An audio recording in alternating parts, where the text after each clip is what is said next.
Saudara, dari informasi yang kami peroleh, kondisi tanah yang masih labil ini bukan hanya berpengaruh pada proses pencarian dan juga proses evakuasi, tapi ini juga menjadi peringatan kepada masyarakat di sekitar lokasi agar menjauhi area tersebut karena lokasi ini dinyatakan masih belum stabil. Artinya kondisi tanah masih bisa terus bergerak.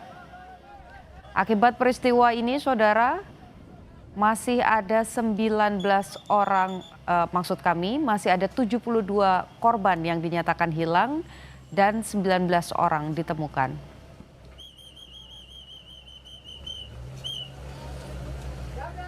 Saat ini saudara, kami akan mengajak Anda untuk berbincang dengan salah satu korban selamat dari longsor yang ada di Cisarua di Kabupaten Bandung Barat. Ibu Sarah,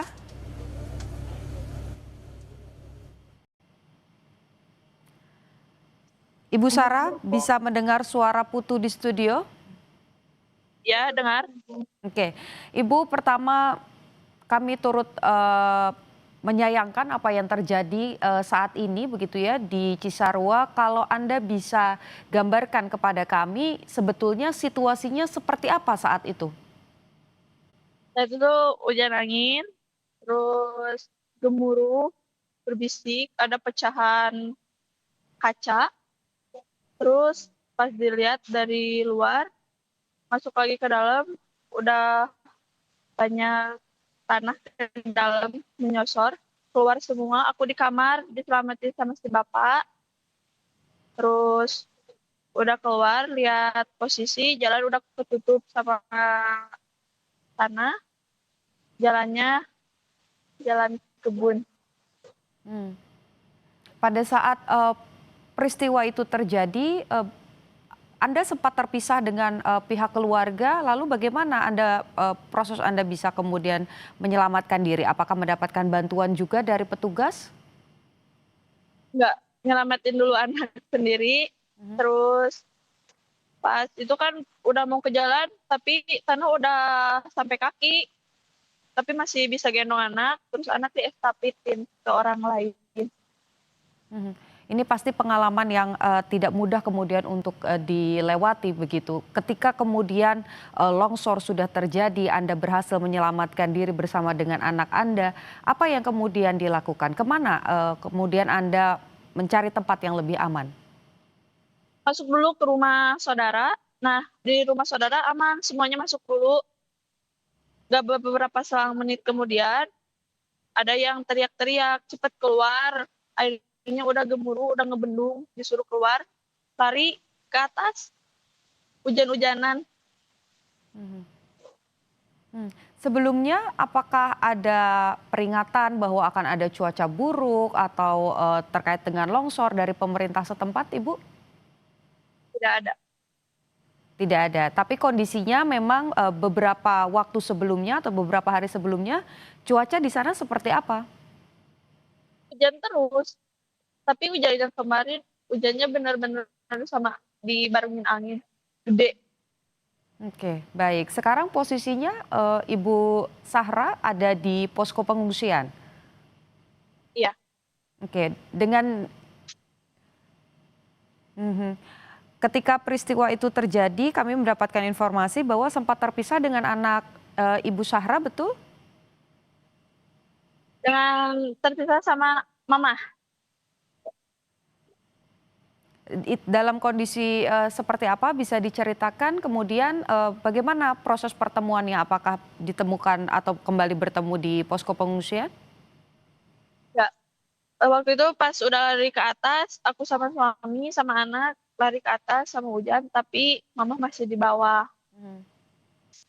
Ke rumah dulu saudara, minta dulu ada yang ngasih selimut buat dede misalnya.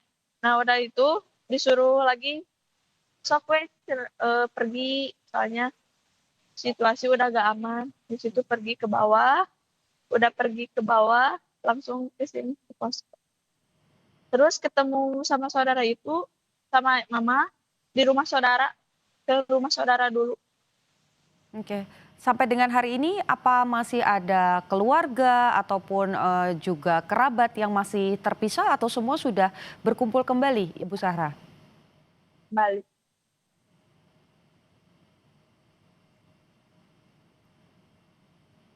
Ibu bisa mendengar suara putu? Ya, Oke. sudah sudah berkumpul kembali. Oh, semua sudah berkumpul kembali, baik. Ibu kalau bisa digambarkan, kalau tadi saya sempat melihat visualnya ini sudah tertutup semua dengan tanah. Kalau bisa digambarkan sebetulnya lingkungan yang kemudian terkena longsor ini seperti apa? Apakah memang padat penduduk? Bisa Anda gambarkan, Ibu? Ya, belakang itu sebenarnya kebun. Kebun terus di atas ada beberapa rumah, Mhm. yang di bawah juga ada 12 rumah. Ada 12 rumah. Masih ingat jumlahnya berapa kemudian warga yang tinggal di area tersebut? Banyak, cuman rumah satu yang terselamatkan dari 12 rumah itu. Mhm. Sebelum-sebelumnya pernah terjadi juga kah peristiwa seperti ini atau ini pertama kali terjadi, Bu? Pertama kali, Pertama kali. Anda, kalau saya boleh tahu, Anda sudah tinggal di area tersebut, sudah berapa lama atau sejak kapan, Ibu? sejak dari kecil. Sejak dari kecil dan memang, sebelum-sebelumnya juga tidak ada peringatan bahwa area tersebut berbahaya begitu ya? Ya, Baik. Sekarang posisinya, sudah ada di posko pengungsian atau masih di rumah saudara? terus ke pengungsian. Di posko pengungsian. Apa yang paling Anda butuhkan saat ini? Apalagi juga, punya bayi begitu ya, punya anak kecil? Ya, perlengkapan bebek sama baju. Mhm. Maaf Ibu suaranya kecil, boleh diulang sekali lagi? Apa kebutuhan, Anda supaya penonton yang, juga ingin memberikan bantuan ini mengetahui apa saja kebutuhan kebutuhan di posko pengungsian? Perlengkapan bayi sama baju. Baik, kalau obat-obatan, kemudian, apa namanya, pakaian, apakah semua bantuan sudah terpenuhi di posko pengungsian? Sudah. Sudah terpenuhi. Baik, Ya, Ibu, mmm, kalau, di posko pengungsian sendiri ini banyak juga, anak-anak atau balita dan juga lansia? ya, banyak. Mhm. Apa yang mereka keluhkan atau mereka butuhkan saat ini, Bu? Ya, sama kayak aku pakaian, terus perlengkapan bayi juga, Obat-obatan? obat-obatan, ya, buat lansia.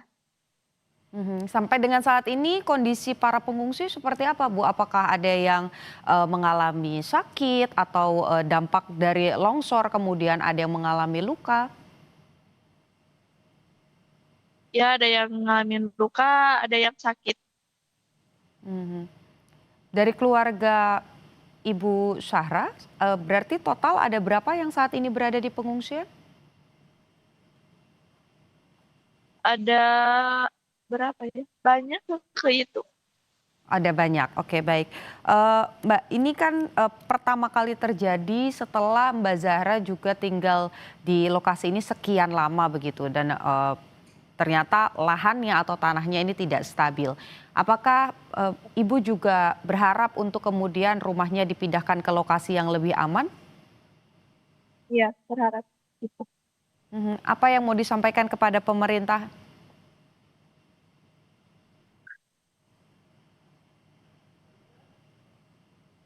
Ya, semoga cepat dikasih lagi rumah. Oke, baik. Terima kasih Ibu Zahra sudah berbagi dengan Kompas TV. Kami harap semua kebutuhan di posko pengungsian terpenuhi dan seperti tadi harapannya tempat tinggal yang nyaman begitu dan juga aman ini bisa segera diberikan. Terima kasih sudah berbagi dengan Kompas TV. Sehat selalu, Bu Zahra. Terima kasih. Saudara, untuk mengetahui informasi lain terkait dengan proses pencarian dan juga penanganan longsor yang ada di kawasan Kabupaten Bandung Barat, kita sudah terhubung dengan